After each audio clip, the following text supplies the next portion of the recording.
Senhoras e senhores, o painel final deste seminário é reservado para as empresas de geração, transmissão e distribuição, além dos aspectos jurídicos do setor elétrico. Além do mediador do seminário, jornalista Jorge Vidor, convidamos ao palco os painelistas, o consultor Guilherme Badio e o diretor de distribuição da Copel, senhor Vladimir Santo Dalef.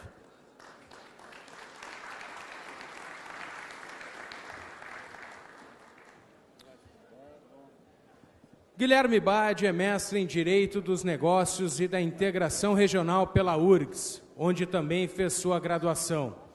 Especializado em Regulação Econômica pela Universidade da Flórida, Wharton College of Business, ex-consultor jurídico do Ministério de Minas e Energia, também ex-membro do Conselho de Furnas Centrais Elétricas S.A. e da Companhia Geração Térmica de Energia Elétrica, CGTE. Advogado licenciado da CE, é sócio fundador do escritório Badio e Costa Filho, Sociedade de Advogados. E o senhor Vladimir Santo Dalef é formado em Engenharia Industrial Elétrica, especialista em Administração Geral e Estratégica, especialista em Gestão Técnica de Concessionária de Energia e especialista em Gestão Empresarial. Exerceu importantes cargos ao longo de sua carreira profissional.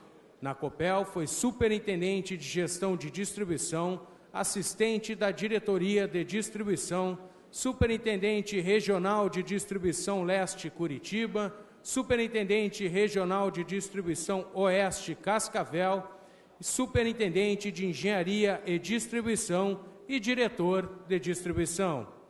Foi membro do Conselho de Administração do Instituto de Tecnologia para o Desenvolvimento, LACTEC, membro do Conselho de Administração da Companhia Paranaense de Gás, diretor de Meio Ambiente e fundiário das empresas Matrinchã, Transmissora de Energia S.A. e Guaraciaba, Transmissora de Energia S.A. Atualmente, é diretor de distribuição da Companhia Paranaense de Energia e diretor-presidente da Copel Distribuição S.A. Passamos a palavra ao jornalista Jorge Vidor. Bom, eu depois do almoço não tomo mais café. O café é um produto maravilhoso, ele tem 2.000 itens nele, 2.000 componentes. Só um faz mal, que é a cafeína, que é 0,2%. Mas esse é um fator perturbador. Então, até a hora do almoço, a gente pode tomar 4 xícaras de café, que só faz bem à saúde. Depois, depende do organismo de cada um. No meu, perturba o sono. Esse painel encerra aqui o nosso seminário. A gente praticamente planou aí por todos os segmentos do setor elétrico. Também fizemos abordagem política, abordagem institucional, e agora a gente fecha com um depoimento do presidente de uma empresa também importante dessa área, que, a exemplo da CE, também teve um impacto direto da mudança, a mudança do quadro de renovação das usinas e do setor também de transmissão. E temos aqui também o aspecto regulatório. Pena que não tem ninguém da ANEEL, que a gente fechava aí com chave de ouro o nosso seminário. Eu vou começar com o Vladimir, que é diretor da distribuição da Copel.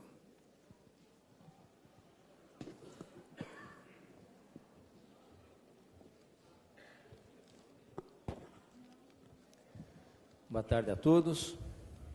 Primeiramente, queria parabenizar o SENGE pela iniciativa. Também agradecer a oportunidade de estar representando a Copel nesse evento.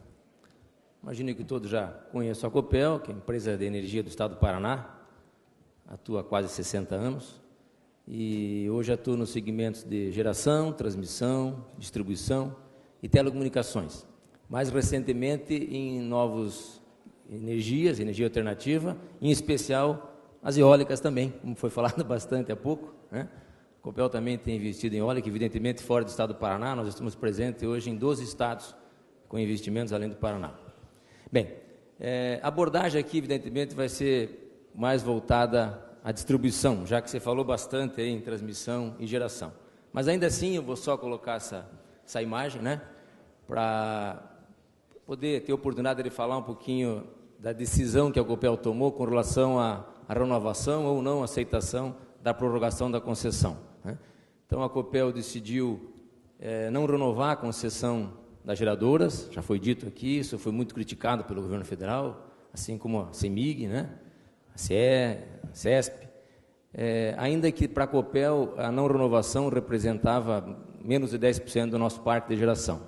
Mas as incertezas, então, nos induziram aí a tentar aguardar um pouco mais, e ainda que tenhamos a expectativa de recuperar esses investimentos. Já na transmissão, a decisão foi outra, até porque a concessão da transmissão é agrupada, então declinar aí de você renovar ou ter antecipação, correríamos o risco de ficar fora desse segmento, ou seja, o Paraná estaria fora do mercado.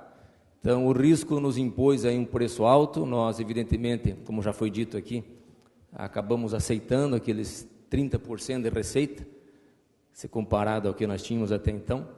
Isso está exigindo na Copel Transmissão um esforço enorme para poder se ajustar e conseguir ser minimamente rentável nesse segmento.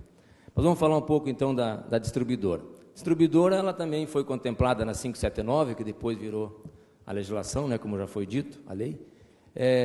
E ela trouxe, no primeiro momento, até um pouco de tranquilidade, porque até aí tinha-se uma preocupação de que talvez as empresas que já haviam renovado a sua concessão não poderiam mais fazê-lo, né? Havia um entendimento que elas estariam impedidas de participar do processo de renovação por terem feito já no passado. A 579, então, esclareceu essa dúvida. Elas podem, então, ter essa renovação, ainda que ela não é automática, ou seja, a renovação ela fica condicionada, evidentemente, primeiro ao poder concedente, ao critério do poder concedente, critério este que não está ainda divulgado, né? Estamos aguardando essa definição, e ela coloca duas questões, né? Que seja assegurada a continuidade e eficiência na prestação dos serviços e também que seja assegurada aí o equilíbrio econômico-financeiro das empresas. A Copel já protocolou seu pedido de interesse em renovação, que pela legislação tem que ser feito 36 meses antes do vencimento da concessão, e agora a gente aguarda o pronunciamento da ANEEL, que ela tem 18 meses, então, para se manifestar anterior à data da concessão. Então, o nosso contrato de concessão, ele se encerra, imagino que é junto com o da CE também, da CEMIG, da Celesc, lá em julho de 2015, né? E nos remetendo ao contrato original, fica claro as duas questões pelas quais a ANEEL vai se pautar para recomendar ou não a renovação, cuja competência não é da ANEEL, é do Poder Concedente, do Ministério. E as duas questões que, evidentemente, serão avaliadas é a qualidade do serviço prestado e o equilíbrio econômico-financeiro das companhias, né? Então, somente isso, ainda que isso não é pouco, né? Bem, vindo mais especificamente à Copel, e imagino que eu não seja diferente das demais empresas, principalmente as estatais, a grande preocupação fica na questão do equilíbrio econômico-financeiro. No caso específico da Copel, nós já elegemos que nós precisamos tão somente manter os níveis de qualidade. Felizmente, a Copel tem sido referência no setor, na prestação de serviço.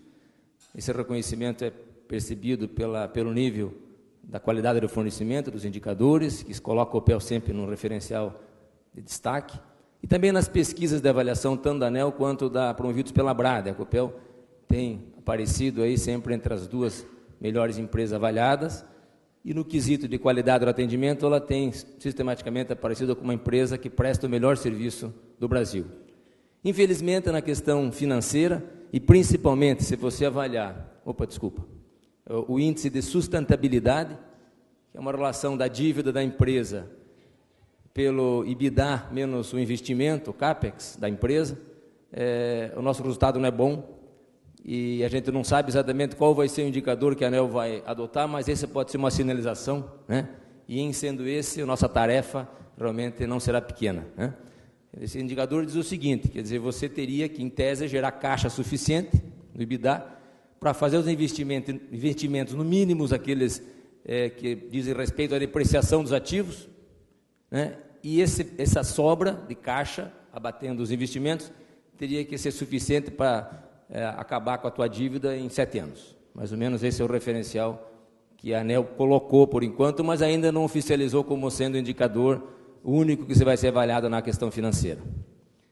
Bem, as empresas estatais, novamente, serão as que vão puxar esse processo, assim como foi com a 579, na geração e transmissão, basicamente pegou em cheio as empresas estatais, onde predomina a geração no país ainda, e também não vai ser diferente nisso com relação à distribuidora, quer dizer, a 579, então, prevê a possibilidade, mas não definiu exatamente as regras, estamos ansiosos aguardando por isso, se falava que 100 de agosto, parece que ficou para setembro, e a gente não sabe exatamente quando que a ANEEL vai dizer exatamente que critério ela vai usar para considerar se a empresa pode ou não ter a sua renovação assegurada.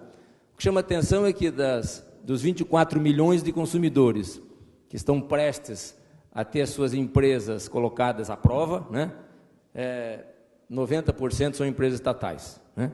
Tem o segmento das distribuidoras da Eletrobras, que representa 6 milhões de consumidores, as estaduais, basicamente, as 3 do Sul, CEMIG, SEB, né?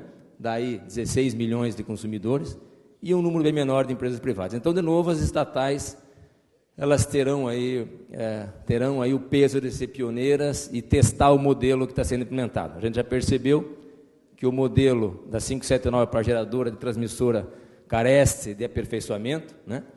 A ANEEL cedeu em algumas questões, outras estão em discussão, e seguramente quando estivermos passando por esse processo aí, nos próximos meses, haverá problema e as estatais serão as empresas, então, que vão puxar esse processo.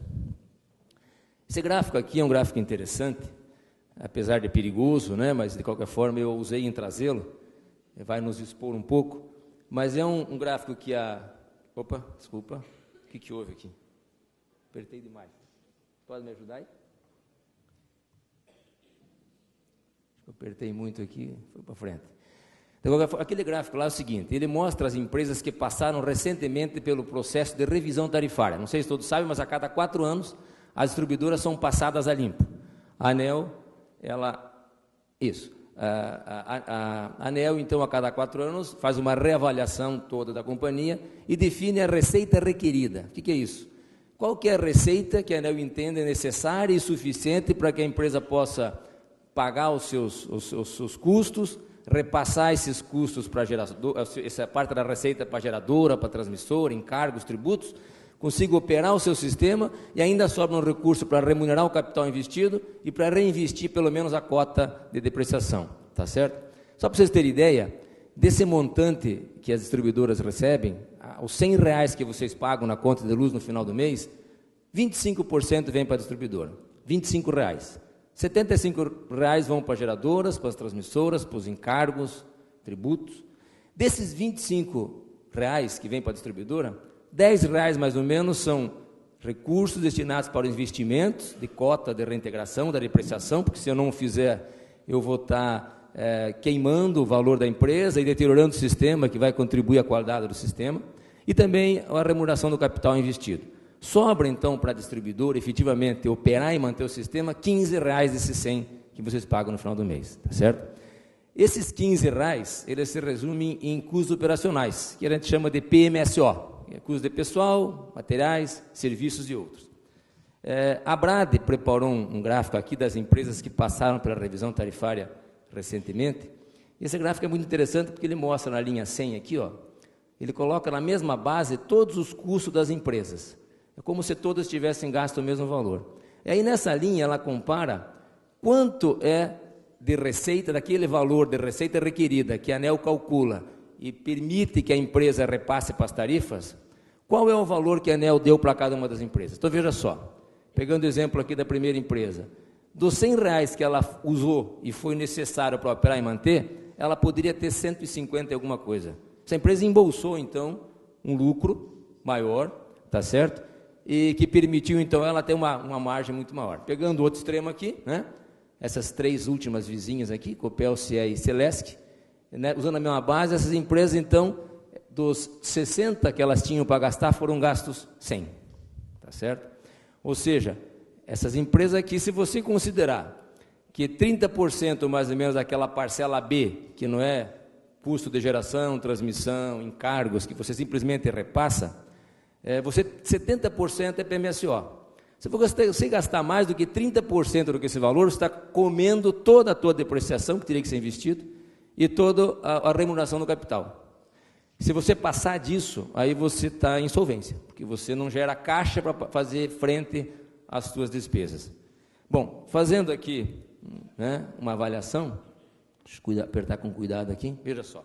Esse risco aqui, ó, do 100, essas curvas, a interseção delas é nesse ponto. Você veja, essas empresas aqui são empresas que têm uma receita assegurada na conta de luz que permite a elas ter uma certa folga. Essas empresas aqui são empresas que têm uma receita assegurada que não consegue fazer frente aos custos operacionais. E essas empresas têm uma particularidade, vocês devem ter percebido já. Essas 3 primeiras são empresas que têm intervenção do governo federal, né? Faziam parte do Grupo Rede. A Eletropaulo é um caso à parte, e essas 5 aqui são empresas públicas. Todas elas passarão pelo processo de revisão tarifária agora. Ou seja, a questão econômica financeira passa por 2 problemas críticos do ponto de vista econômico financeiro das empresas. O endividamento das empresas e os custos operacionais. Eles têm que urgentemente ter que ser equacionados sob pena de talvez não valer a pena para o Estado você se manter nesse negócio. Claro que alguém poderia dizer, mas por que isso acontece? É pela ineficiência somente das empresas públicas? Eu tenho uma dica, uma constatação para a gente pensar. Vou pegar o caso da Copel. A Copel hoje, pouco mais de 20% da força de trabalho é terceiros, é terceirizado. Ou seja, a Copel ainda mantém uma força própria de quase 80%. As empresas privadas, grande parte delas, inverte essa relação. Elas chegam a ter 80% de pessoal terceirizado contra 20% próprio. A ANEEL, ao definir como referência de custo esse modelo das privadas, ela está já definindo o modelo que ela quer de contratação. Quer dizer, ela está nos colocando de que, olha, se você quiser se manter no mercado, você vai ter que se manter no mercado com um PMSO, um custo menor. E custo menor nesse nível, subentende-se terceirização. Ou seja, então, é um modelo que leva as empresas a perder inteligência, são os PSDVs, os PDVs, os PDIs que estão sendo feitos pela empresa, perdendo anos de conhecimento. O setor elétrico ele é complexo, exige anos de estudo e aperfeiçoamento, e ele acaba abrindo mão dessas pessoas, né, por uma necessidade de redução drástica de custo, tendo que optar quase que compulsoriamente por uma política de terceirização. Então, essa talvez seja o discurso, o debate que terá que ser feito, sob pena de nós, daqui a pouquinho, ganharmos em resultado financeiro, no curto prazo, e perdermos em confiabilidade do sistema, em tecnologia, em inovação tecnológica e assim por diante. Mas, de qualquer forma, esse é o modelo que está aí, e o tempo que nós temos para nos adequar é muito pequeno. 2015 é um piscar de olhos, né? Então, veja só, não bastasse essas questões que eu coloquei aqui, nós temos ainda que depor contra as empresas, são essas indefinições, né? Não sabemos onde é que vai ser passado esse corte, que índice vai ser adotado para definir se a empresa economicamente ela está adequada ao que a ANEEL espera. Claro que não precisa nem dizer, a gente sabe, mas alguns índices básicos, ela não pode estar em insolvência, evidentemente, né? Quais são os níveis de qualidade que ela vai exigir, né? Nesse aspecto, a Copel até está numa certa tranquilidade, por ser referência, dificilmente vai ter problema nessa questão, mas, por outro lado, na questão econômico-financeira, preocupa, né? E essa renovação será onerosa ou não vai ser onerosa? Quer dizer, as transmissoras geradoras foi muito onerosa. Quando se perde 70% da receita, né? Provavelmente não vai acontecer isso na distribuidora pelo fato de ela passar a cada 4 anos por um processo de revisão tarifária, né? Então, há sim um entendimento de que ela não será onerosa, mas ainda não temos a segurança, a garantia. Quer dizer, seria a gota d'água, depois desse cenário, você ter que dar desconto ainda, né? Aí seria o fim, tá certo? Outra questão que coloca as públicas numa condição de desvantagem são as restrições a acesso a crédito, né? Com exceção de alguns projetos específicos, de obra do PAC, de Copa e Companhia Limitada, nós não temos acesso a recursos do BNDES, diferentemente de empresas privadas que têm. Isso permite que ela tenha uma estrutura de capital muito mais interessante e muito mais próxima do que a ANEEL entenda como uma estrutura ótima. Nós não temos essa facilidade. Quer dizer, temos então o ônus de um PMSO maior, que nos leva para uma política de terceirização que, em tese, pode ser perigosa, e não temos acesso a crédito que não nos coloque em igualdade de condições com as empresas privadas. Vamos lá? Que riscos, então, se apresentam, né? Primeiro, de que não se renove as concessões, tá certo? Ou pelo que isso aos olhos da ANEEL ou do poder concedente. Ela pode entender que a qualidade dos serviços não são adequados, que o nível econômico-financeiro da empresa expõe ela a ponto de deteriorar os ativos, e ela poderia dizer, olha, eu não posso confiar a você 30 anos de concessão ou 20 anos nessas condições. Isso poderia acontecer.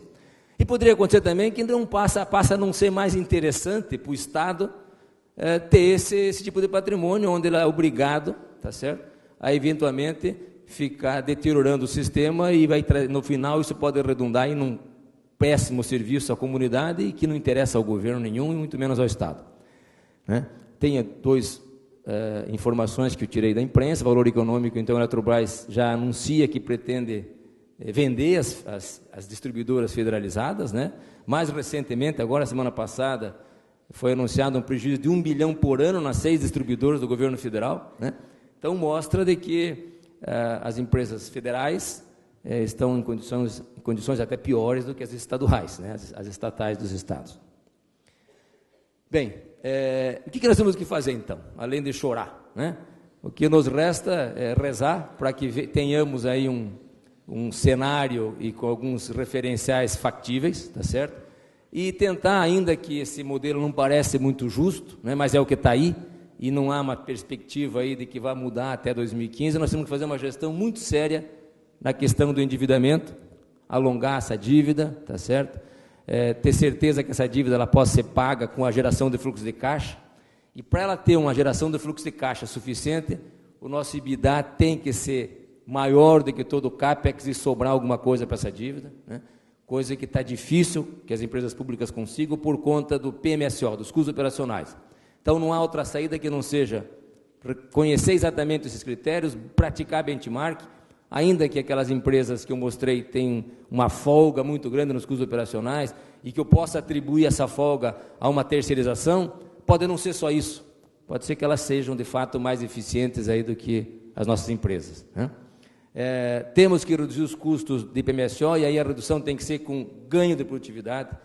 Os engenheiros talvez sejam as pessoas mais exigidas e onde a gente investe mais a esperança de que possam nos ajudar, né? Que a gente encontre formas de tornar o nosso processo mais produtivo, que a gente consiga manter o efetivo profissional na própria empresa sem precisar terceirizá-lo, mas que de forma a que, já que ele ganha talvez um pouco mais do que o mercado terceirizado pague, ela possa produzir de tal forma que compense a manutenção dos profissionais, né? E aí a questão da estrutura organizacional, uma questão mais específica da Copel, nós reduzimos aí quase 50% dos postos gerenciais, não que tinha gerente demais, é que a estrutura impunha uma função que exigia muitos gerentes. Então, esse é um exemplo que a empresa tem que se modernizar, ser muito mais ágil e mudar a forma de trabalhar. Se trabalhar do mesmo jeito, os resultados tendem a ser exatamente os mesmos, né? E a potencialização da rentabilidade dos ativos. Você falou aqui há pouco sobre investimento prudente, a ANEEL tem sido muito rigorosa com relação a isso.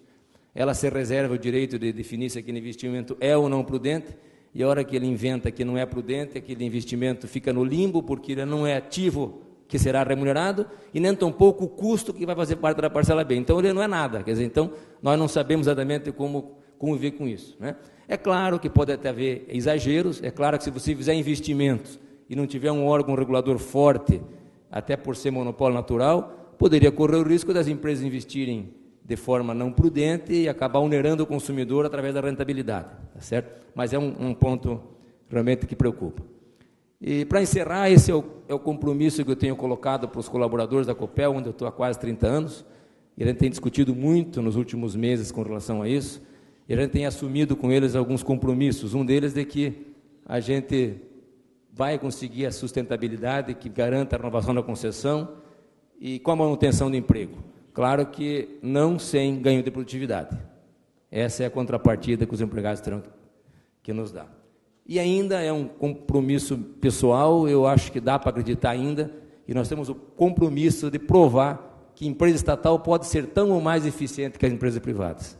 Isso depende da gente, depende dos engenheiros, dos técnicos, dos gestores, e eu, de fato, acredito. Muito obrigado.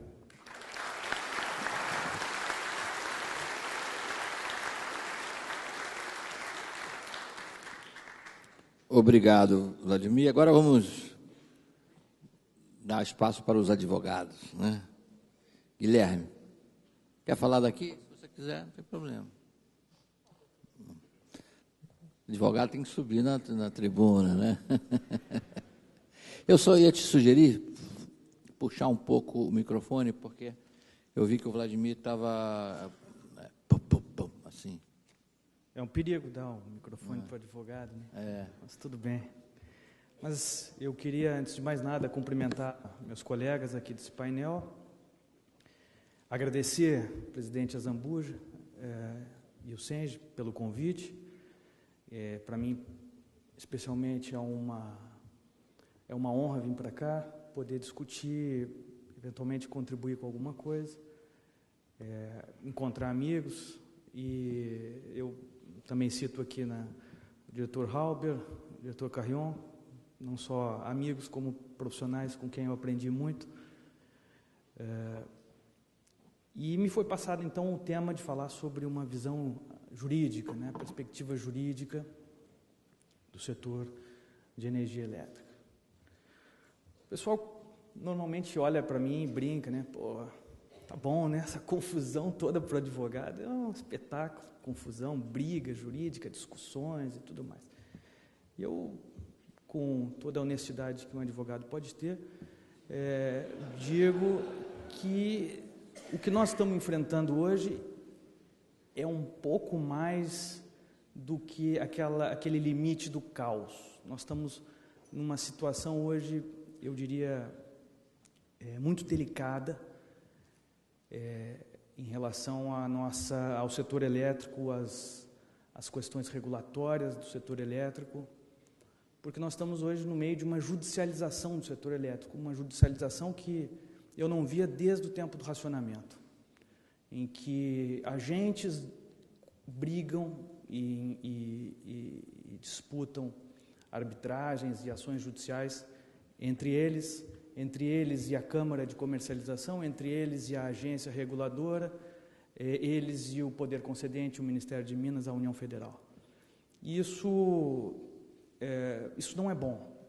Uma situação dessas é uma situação em que a tendência da judicialização é sempre judicializar cada vez mais. Porque, como o senhor sabe, o setor elétrico é um setor de conflitos. Naturalmente é um setor de conflitos.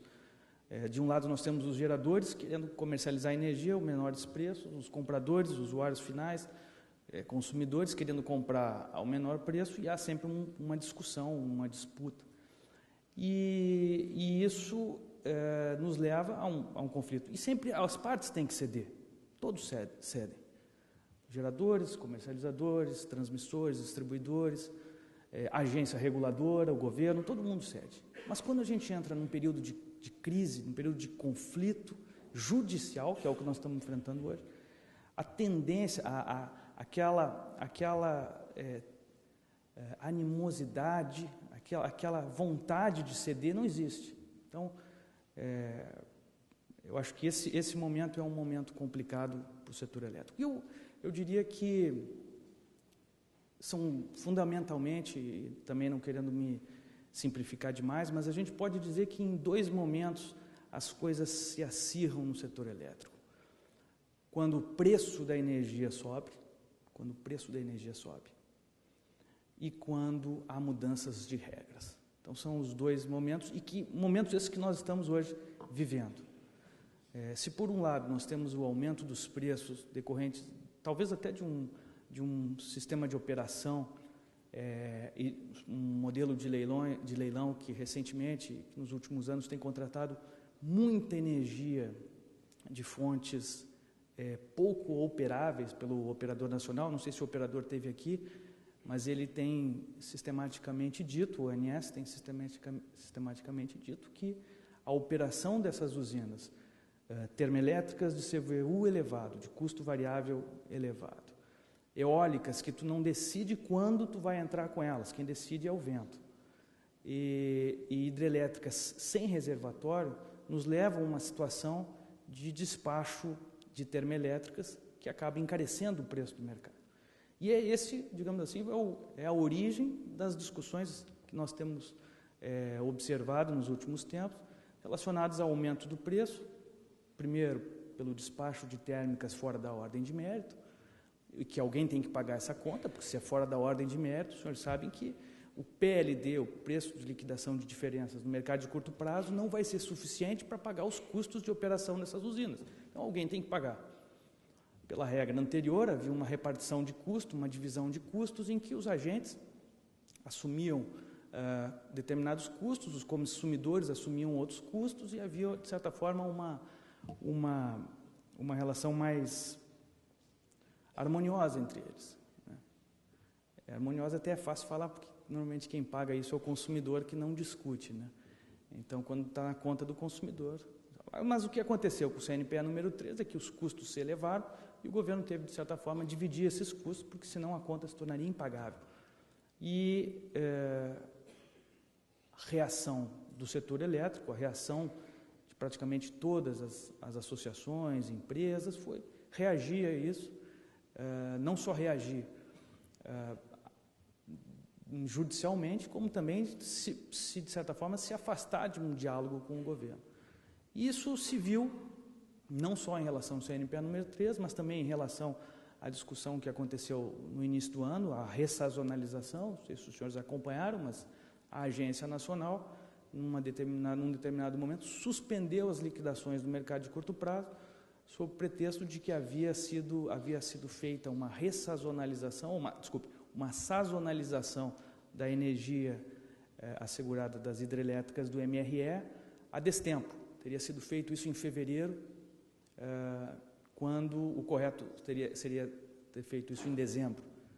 E a agência ia desfazer todos os negócios realizados em janeiro e fevereiro. Isso criou uma situação que poucas vezes se viu, o setor elétrico todo reunido para discutir a sazonalização, o que acabou que a agência recuou e manteve aquela sazonalização.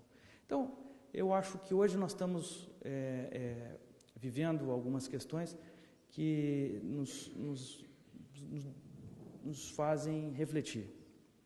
Eu acompanhei aqui a apresentação do Dr. Vladimir a respeito da MP 579 e os efeitos dela para as empresas, né? A gente observa que a MP 579 não é uma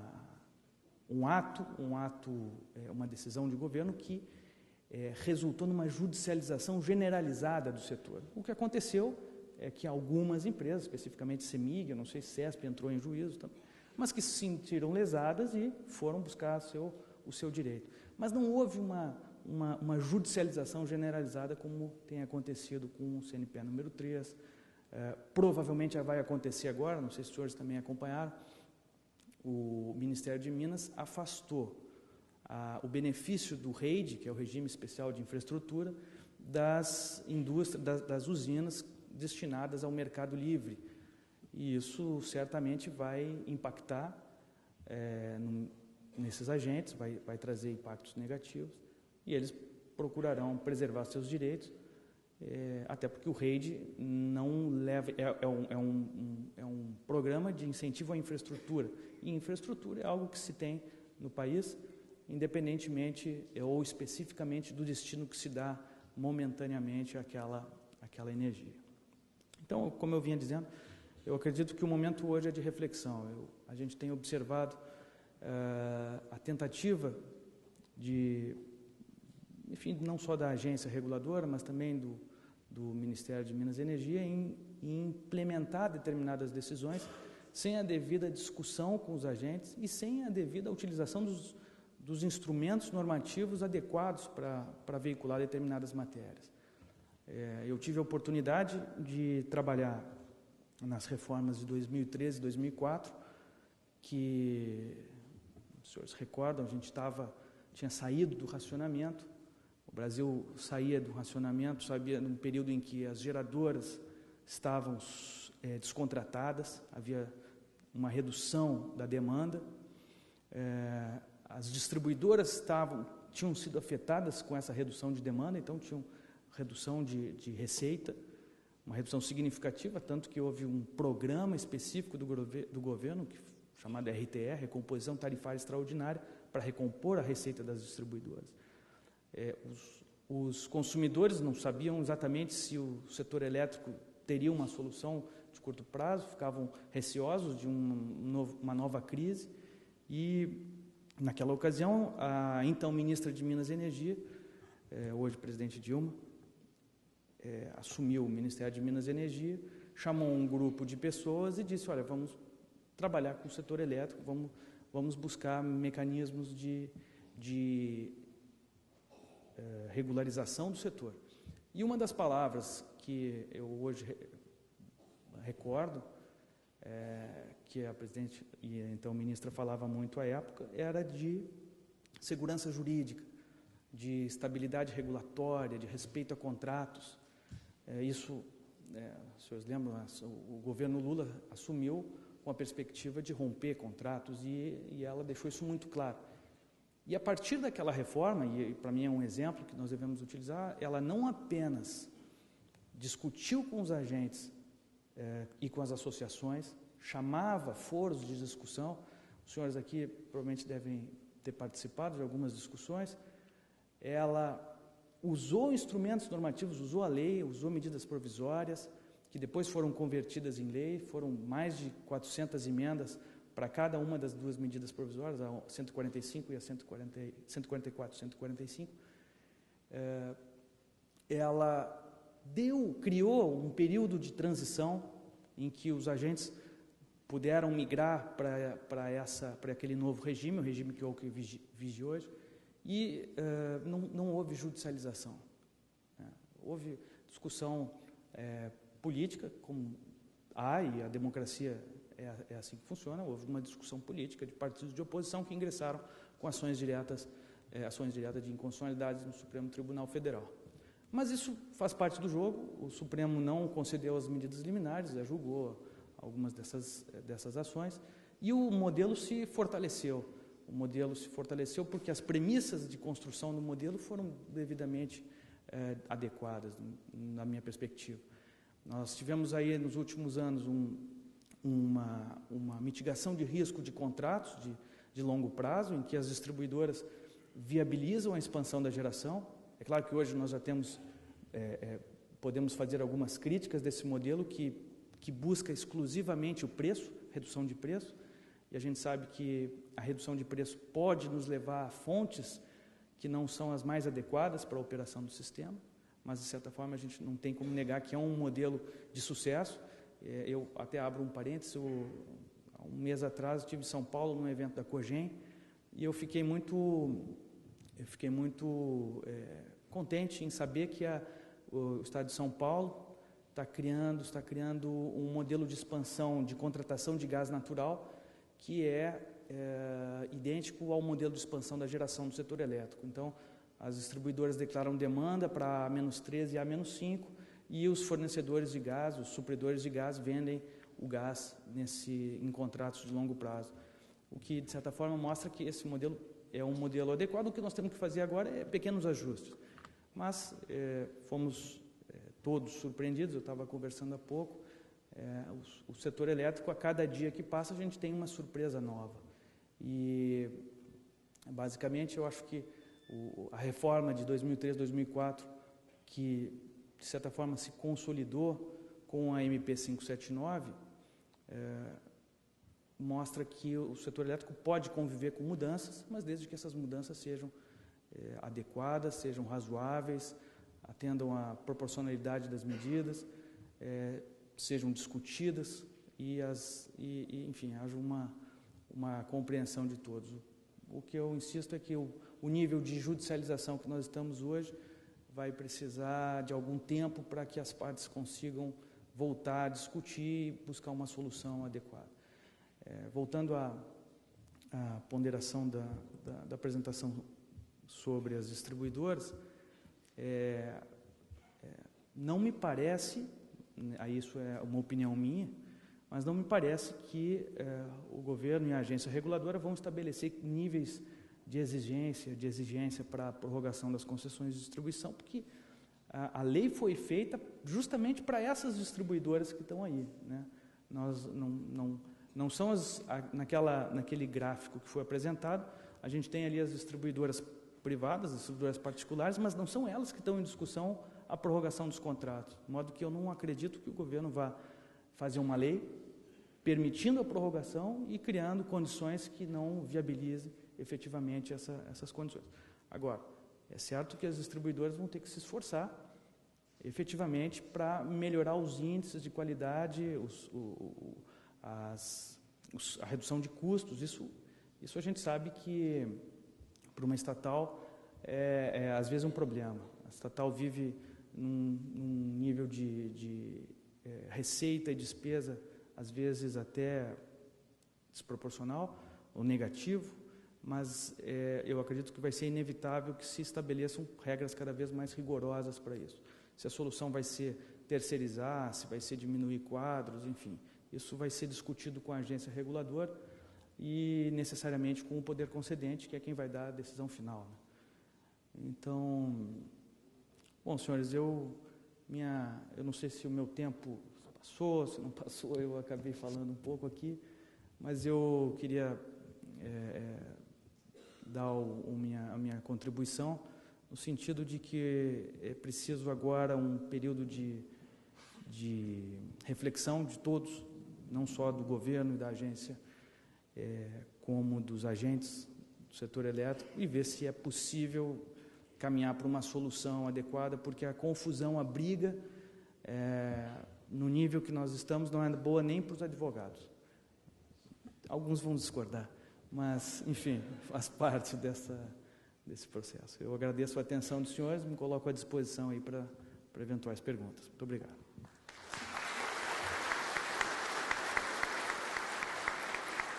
Bom, agora muita gente aqui ficou preocupada. Se não está bom nem para os advogados... Vladimir, agora na hora do almoço a gente estava conversando sobre esse quadro econômico-financeiro do setor e o que as ideias que lá circularam era de que, de certa forma, aquele modelo que a gente tinha até aqui, de parcerias, associações, ele não vai se sustentar mais, até em função das incógnitas, né, desse enorme ponto de interrogação que surgiu no setor.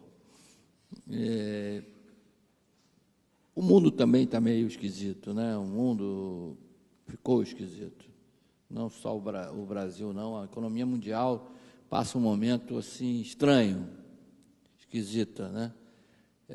Aquela fase de dinheiro abundante, que tinha investidor batendo na sua porta, as ações dobravam de preço sem nenhum motivo. Isso parece que pelo menos vai passar um tempo sem acontecer. A memória é curta, isso volta, mas acho que vai ser um período em que há uma dificuldade de funding, de financiamento. As empresas, pelo que a gente viu aqui, principalmente as empresas que aceitaram ou não a renovação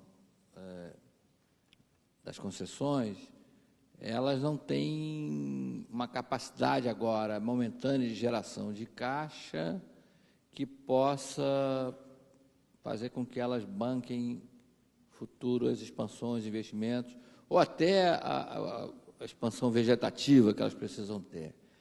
Elas também não têm para onde correr, porque, como você mesmo frisou, as portas de financiamento não estão abertas. A dificuldade de você fazer parcerias também não. Então, como é que a gente sai desse imbróglio? Como é que a gente dá o próximo passo? Copel vai se juntar à CE, à CEMIG, enfim. Como é que vai sair disso? Bem, essa é a resposta de $1 milhão, né? Então não tem resposta. Mas não há muita coisa a ser feita que não seja uma melhor gestão de custos. A distribuidora por ser monopólio natural, diferentemente da geradora e transmissora, que ainda tem uma certa competição, o único diferencial competitivo que ela pode ter é uma boa gestão de custos. O mercado está definido, né? Eu só posso aumentar meu EBITDA de duas formas, vendendo mais ou gastando menos. Como vender mais na distribuidora, ela está limitada ao mercado, né? Ainda que o consumidor livre mude de gerador, ele não vai mudar de distribuidora, a menos que ele mude a sua planta, o que é muito pouco provável. Então, só resta para a distribuidora uma gestão muito austera de custos. E, ainda que eu tenha feito uma provocação, eu acredito que as empresas estatais têm uma contribuição, concordo com o Baggio, né? E têm obrigação de melhorar a produtividade, senão elas não vão sobreviver. Esse modelo, do jeito que está aí, talvez ele não é para uma empresa estatal desse modelo que se conhece hoje, né? A questão de governança corporativa tem que ser muito séria, a interferência política negativa, ela não tem que ser abolida, ela não pode existir, porque a margem que a distribuidora tem é muito pequena, né? Como eu falei, dos R$100 que você paga, sobram 15, dos 15 é 25, dos 25, 10 está lá para o investidor e para os investimentos mínimos, e os 15 que ficam não são suficientes hoje para manter os custos operacionais de todas as estatais.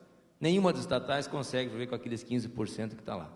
Ou seja, não tem saída, que não seja mudar para aquilo que, infelizmente, tem que se admitir, partir para uma linha de terceirização, né? Perder inteligência, perder talentos, e depois ver lá na frente que preço vai se pagar por isso, né? Quem sabe o futuro depois vai revelar aí se essa estratégia foi acertada ou não. No momento, as empresas não têm muita saída que não seja fazer uma austera redução de custos.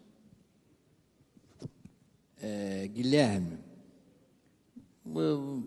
por mais que a gente deseje um acordo, deseje que o bom senso prevaleça, o ser humano também é complicado, né? Às vezes as coisas são tão óbvias, as saídas são óbvias, mas elas não acontecem no primeiro momento. Então, a justiça existe, o Estado existe, para desempatar essa confusão danada.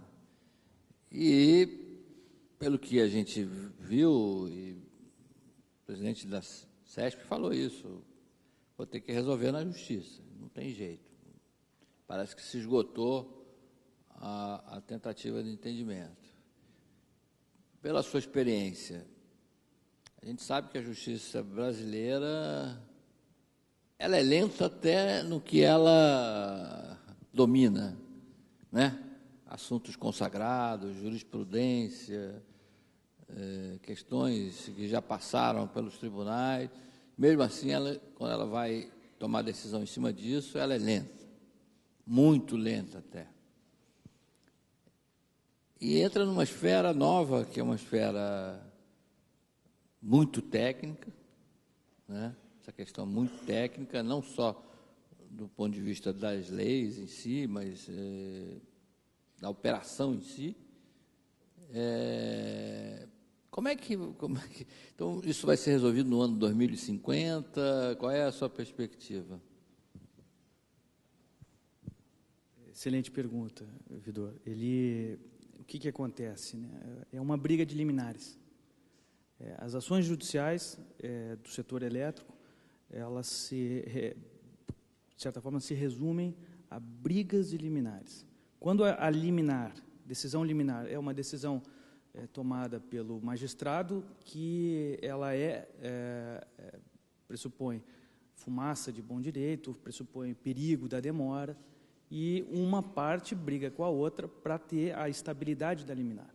Isso significa que, ao longo do processo, uma das partes vai estar ou vencendo ou perdendo.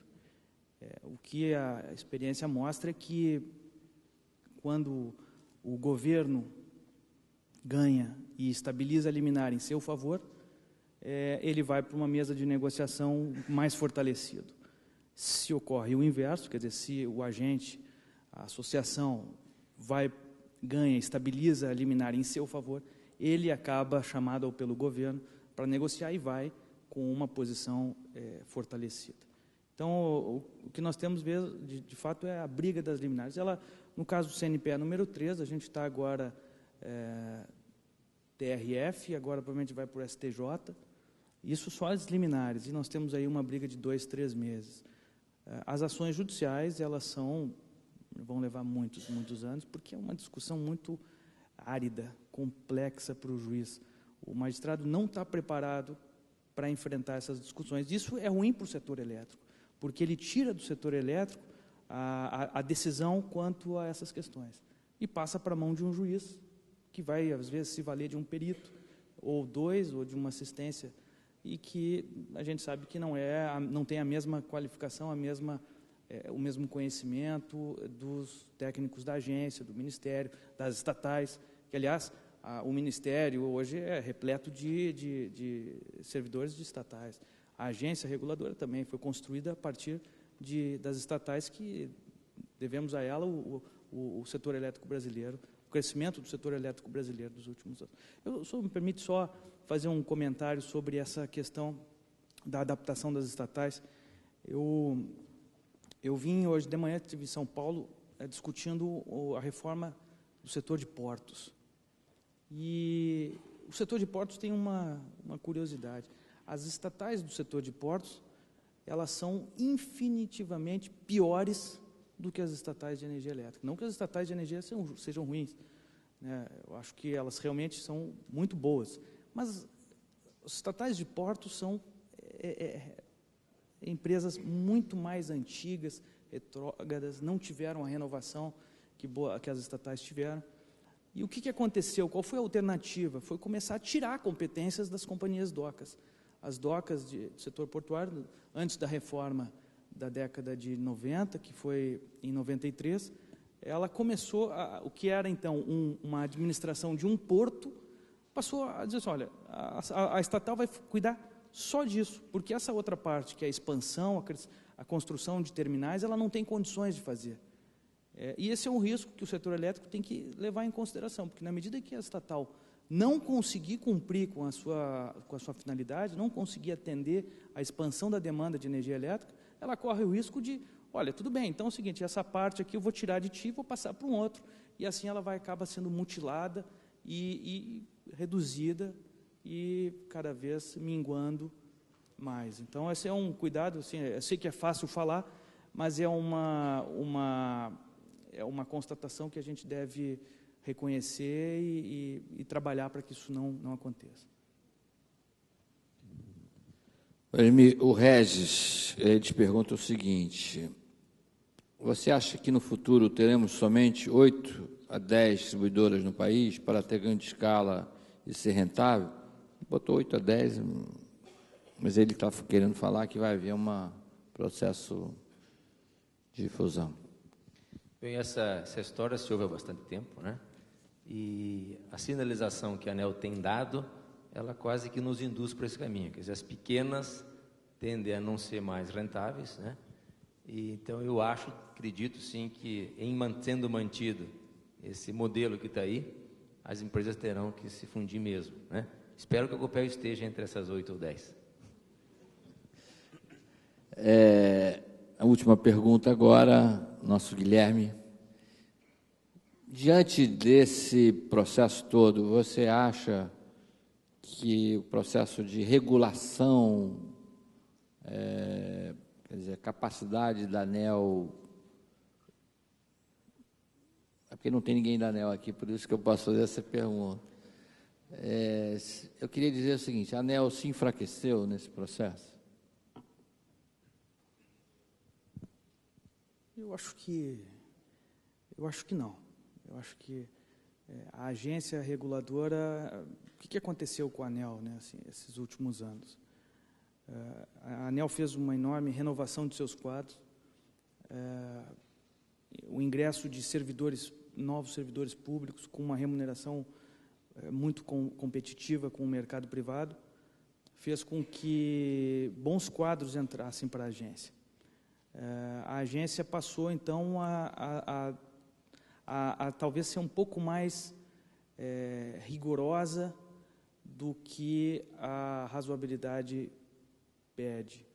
A impetuosidade da juventude, né, em que talvez encontre a solução, ou se sinta mais capaz de encontrar uma solução do que quem está na linha de frente, acaba levando a agência a tomar decisões que são muito muito duras na perspectiva das distribuidoras, especificamente. A gente tem acompanhado aí o terceiro ciclo, né? O terceiro ciclo também é mais um exemplo de judicialização, em que a agência ela vai apertando e apertando e apertando cada vez mais, e a tendência dos agentes é recorrer à justiça. Isso isoladamente faz parte do jogo, mas isso na conjuntura atual acende uma luz de alerta. Mas então, voltando à sua pergunta, eu acredito que a agência ela está passando por um período de maturação. Nós temos hoje especialmente, nós temos 3 diretores na agência reguladora, porque dois cargos estão vagos. Isso é muito ruim para a agência reguladora. Eu acho que a ANEEL, apesar dela ter todas essas dificuldades e, enfim, ela ser dura em relação às distribuidoras, porque ela acaba fazendo aquele papel, um papel de defesa ou de proteção do consumidor final. Porque o consumidor final nunca vai à agência. O consumidor final, que é quem paga a conta de energia elétrica, não vai à agência. Quem vai à agência são as distribuidoras, que são muito competentes em ir à agência. São os distribuidores que podem contratar os melhores técnicos, as melhores consultorias, e vão muito preparados discutir os seus temas, os temas de seu interesse. Os geradores, da mesma forma, os comercializadores, mas o consumidor nunca vai. Então, a agência reguladora parte de uma premissa de que alguma coisa está errada, sempre. O consumidor está sendo lesado, sempre.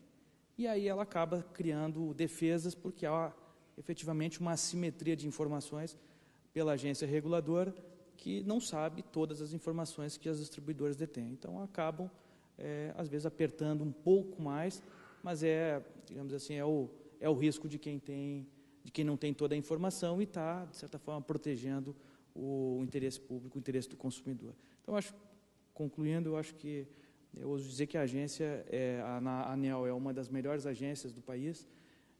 A gente vê outras agências que estão ainda com sérios problemas de transparência. Até pouquíssimo tempo atrás, a Anatel não disponibilizava as atas de reuniões de diretoria que decidiam temas de interesse dos agentes. Isso é uma coisa inacreditável, né? E na perspectiva da ANEEL, nós temos hoje, inclusive, as reuniões de diretoria transmitidas via internet. Então, eu, quando não acompanho pessoalmente, acompanho via internet, e ela tem mantido uma certa coerência em suas decisões. Ela sabe que está sendo vigiada, fiscalizada. Eu até digo para eles, às vezes, em oportunidades para os diretores, olha, tudo que vocês decidirem, nós estamos acompanhando. E se vocês decidirem em favor da empresa A, quando a empresa B pedir, vocês vão ter que dar. Se não derem, vai ter discussões judiciais. Normalmente eles dão. Então, por fim, acho que a agência hoje é um exemplo de uma agência que está se consolidando, no meu entendimento, como a melhor agência de setores públicos do Brasil.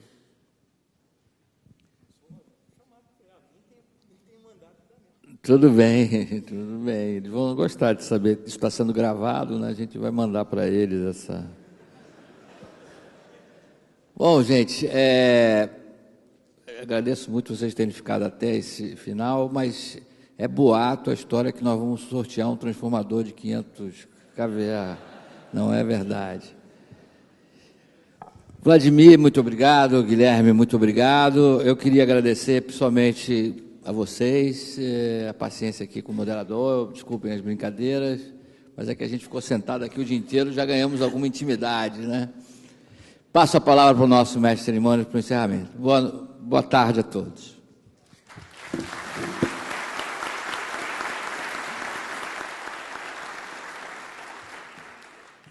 O Sindicato dos Engenheiros agradece a presença e participação de todos neste importante evento, ao nosso mediador, jornalista Jorge Vidora, aos senhores conferencistas e dá por encerrado os trabalhos. Lembrando que o conteúdo das palestras estará disponível em vídeo no portal do SEND e que os certificados de participação estarão disponíveis para impressão dentro de alguns dias no site do SEND e da Fundação CE. Para tanto, será necessário o preenchimento do questionário de avaliação no próprio site. Esperamos que o conteúdo abordado tenha sido proveitoso e produtivo aos senhores. Desejamos a todos Um ótimo final de tarde e até o nosso próximo evento.